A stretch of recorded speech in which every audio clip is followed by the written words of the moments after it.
Your Majesty the King, Your Royal Highness, esteemed members of the Norwegian Nobel Committee, Honorable Prime Minister, Madame Gro Harlem Brundtland, Ministers, Members of the Parliament and Ambassadors, fellow laureate, Mr. F. W. de Klerk, distinguished guests, friends, ladies and gentlemen. I extend my heartfelt thanks to the Norwegian Nobel Committee for elevating us to the status of a Nobel Peace Prize winner. I would also like to take this opportunity to congratulate my compatriot and fellow laureate, State President F. W. de Klerk, on his receipt of high honor. Together, we join two distinguished South Africans, the late Chief Albert Lutuli and his Grace Archbishop Desmond Tutu, to whose seminal contributions to the peaceful struggle against the evil system of apartheid, you paid well-deserved tribute by awarding them the Nobel Peace Prize. It will not be presumptuous of us if we also add, among our predecessors, the name of another outstanding Nobel Peace Prize winner, the late Rev. Martin Luther King, Jr.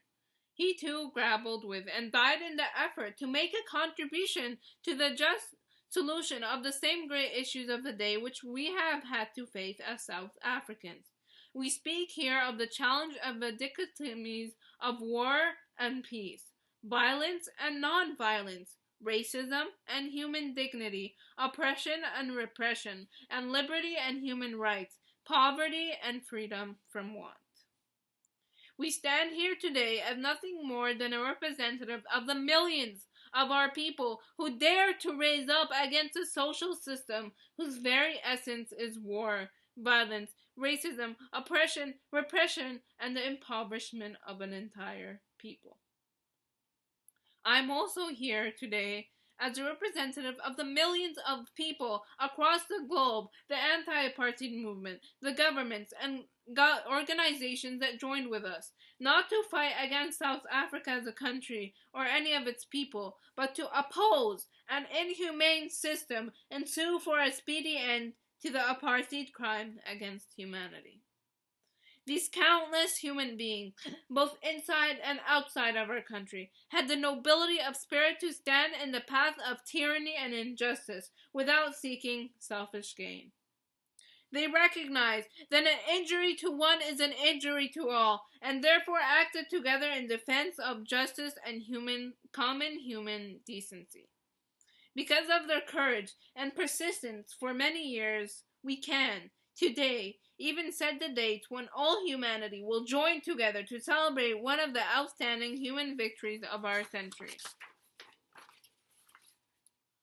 When that moment comes, we shall, together, rejoice in a common victory over racism, apartheid, and white minority rule. That triumph will finally bring to a close history of 500 years of African colonization that began with the establishment of the Portuguese Empire. Thus, it will mark a great step forward in history and also serve as a common pledge of the peoples of the world to fight racism, wherever it occurs and whatever guise it assumes. At the southern tip of the continent of Africa, a rich reward in the making, an invaluable gift is a preparation for those who suffered in the name of all humanity when they sacrificed everything for liberty, peace, human dignity, and human fulfillment. This reward will not be measured in money, nor can it be reckoned in the collective prize of the rare metals and precious stones that rest in the bowels of African soil we tread in the footsteps of our ancestors. It will and must be measured by the happiness and welfare of the children, at once the most vulnerable citizens in any society and the greatest of our treasures. The children must, at last, play in the open veldt, no longer tortured by the pangs of hunger, or ravaged by disease, or threatened with the scourge of ignorance, molestation, and abuse, and no longer required to engage in deeds whose gravity exceeds the demands of their tender years.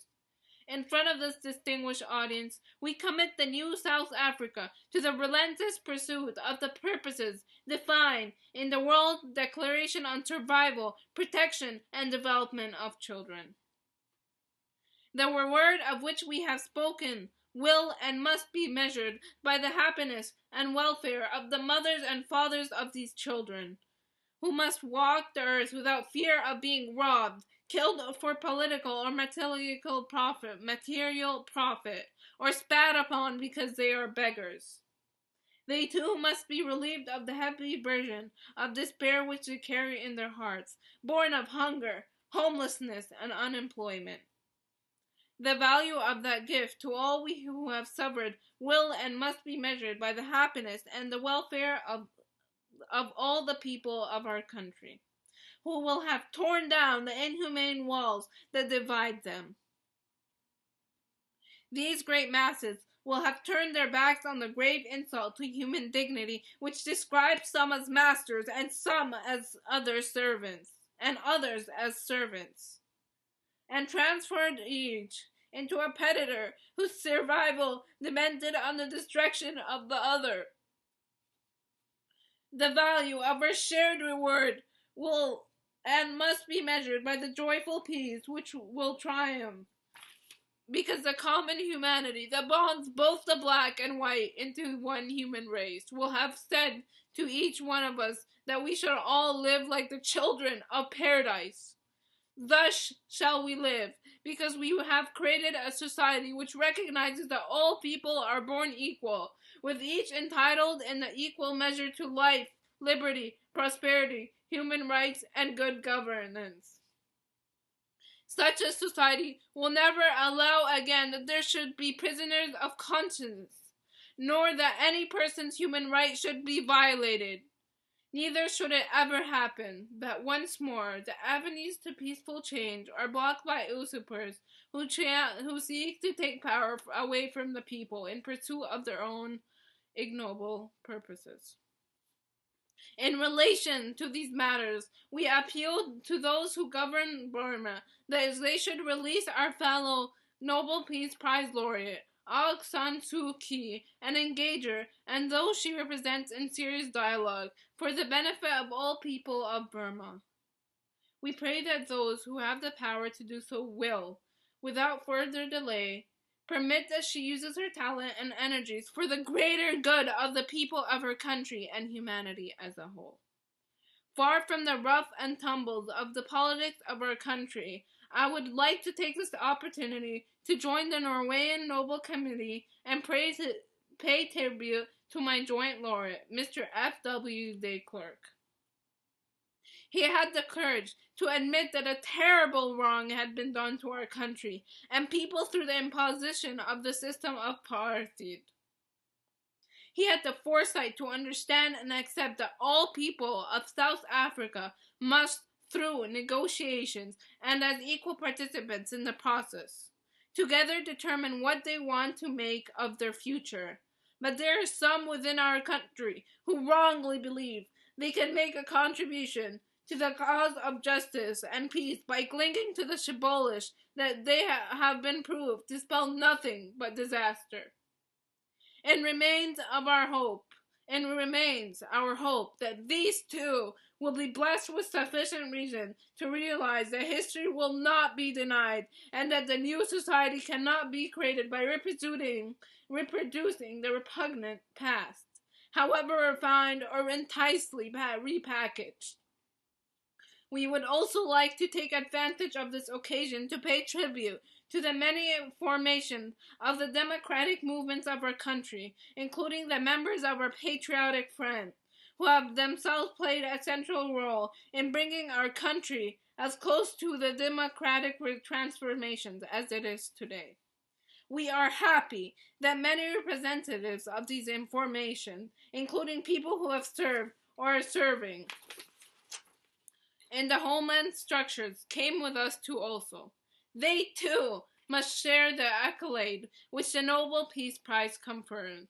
We live with the hope that as she battles to remake herself, South Africa will be like a microcosm of the new world that is striving to be born.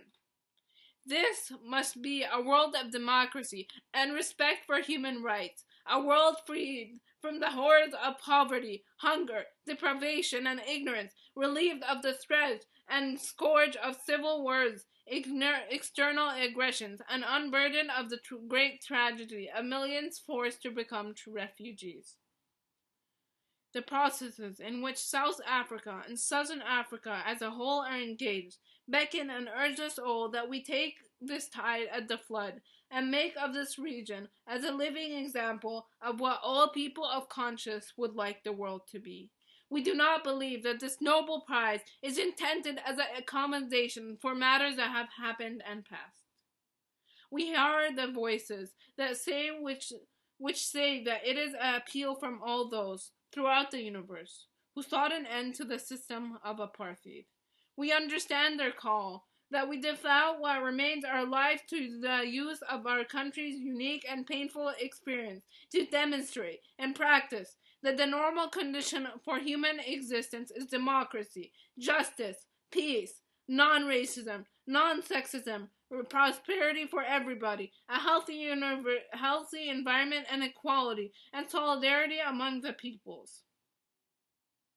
Moved by the appeal and inspired by the eminence you have thrust upon us, we undertake that we too will do what we can to contribute to the renewal of our world so that none should, in the future, be described of the wretched of the earth.